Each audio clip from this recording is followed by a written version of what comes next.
Hi ඉතින් කොහොමද ඔයාලට? ඉතින් මම අද වෙලාවක් වෙන් කරගෙනම පුතාලාව එක්කගෙන පල්ලෙහා තියෙන පිට්ටනියට ආවා. මොකද ඒගොල්ලන්ට සෙල්ලම් කරන්න ඉතින් ඉඩක් නැහැනේ. ඉතින් අපේ මේ ෆ්ලැට් එකේ පල්ලෙහා පිට්ටනියක් තියෙනවා. ඉතින් ළමයිට සෙල්ලම් කරන්න චිල්ඩ්‍රන් පාක් එකක් හදලා තියෙනවා. ඉතින් මම ඉතින් පොඩි අයව එක්කගෙන 4 දෙනාම එක්කගෙන ආවා. ඉතින් ඔන්න ඉතින් අපේ පුතාලට තව යාළුවෙකුත් සෙට් වෙලා. පේනව නේද? එයාත් අපේ පුතාලා වගේම චූටි පැටියෙක්. ඉතින් බෝලෙට තමයි ওই දුවදුව පැන එන්නේ. ඉතින් අපි පැයක් විතර මෙතන ගත කරා. අපි යද්දිත් 5යි කාලට විතර ඇති හවස. ඉතින් පැයක් වගේ ඉඳලා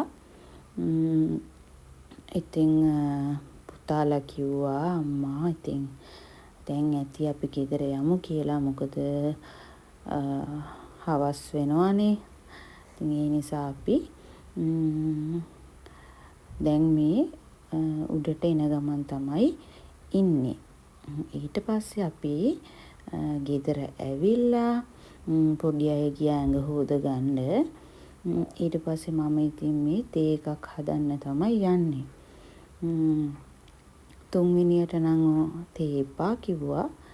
ඉතින් මටයි ලොකු පුතාටයි දෙවෙනි පුතාටයි තේ 3ක් මං හදාගත්තා. කිරි තේ එකක් තමයි හදාගත්තේ. ඉතින්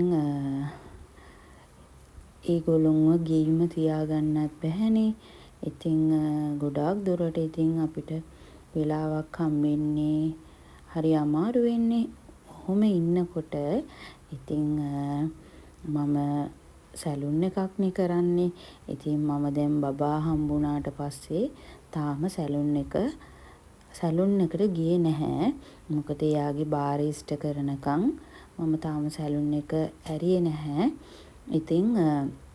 ඉතින් මාව හොයාගෙනම එන කට්ටියක් ඉන්නවා. ඉතින් එයාගේ මූණ පෙන්වන්න එපා කිව්වා. නැත්තම් මම ඕගොල්ලන්ට මේකප් එක කරලා ඉවර වෙලා පෙන්නනවා. එයා ඉතින් මුස්ලිම් එක්කෙනෙක්. ඉතින් ඕගොල්ලන්ට පේනවා ඇති අපේ සාලේ හැඩි වෙලා වගේ. මොකද මේ කාමරේ තිබ්බ දේවල් ඉතින් ඉස්සරහට දාලා මේ පුතා ඉතින් කාමරේ හරි ගස්ස ගන්න යන්නේ. දැන් නිලුයි සුදුයිනේ ගාලා තියෙන්නේ. එයා ඉතින් කහයි අලු පාටයි ගාන්න ඕනේ කියලා කිව්වා. දැන් ඔය අතරේ ඉතින් රිදි ටිකකුත් තිබ්බා හොද ගන්න. ඉතින් ඒ ටිකත් හොදලා දැන් ඉතින් මේ රැට කන්න යන්නේ. ඉතින් අපි දවල් උයා ගත්තා. චිකන් කරි එකක් හදලා කහබත් තමයි හදාගත්තේ. මහත්තයාට ඉතින් බෙදලා දුන්නා වැඩට ගෙනියන්න. එයා ඉතින් රැටනේ වැඩට යන්නේ. ඉතින් එයාටත් බෙදලා දීලා ඉතින් අපි කාලා ඉවර වෙලා ඉතින් මම කුස්සියේ හොඳට අස් කරගත්තා. වලන් ටිකත් හොදගත්තා. හොදගෙන සින්ක් එකත් හොඳට හොදගෙන ඊට පස්සේ ඉතින් ඇඳත් හොඳට අස් කරලා පොඩි එක්කෙනාව නිදි කරගත්තා. දැන් මේ වෙනකොටත් ඉතින් 12 පව් වෙලා රෑ. පාන්දර තමයි ඉතින්.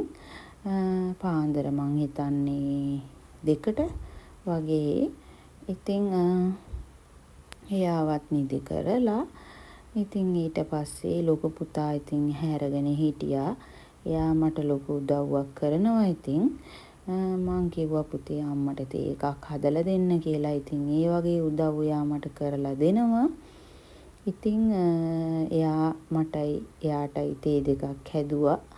ඉතින් හදලා ඉවරලා මම ඒකත් බීලා ඉතින් දැන් මම නිදා ගන්න තමයි යන්නේ.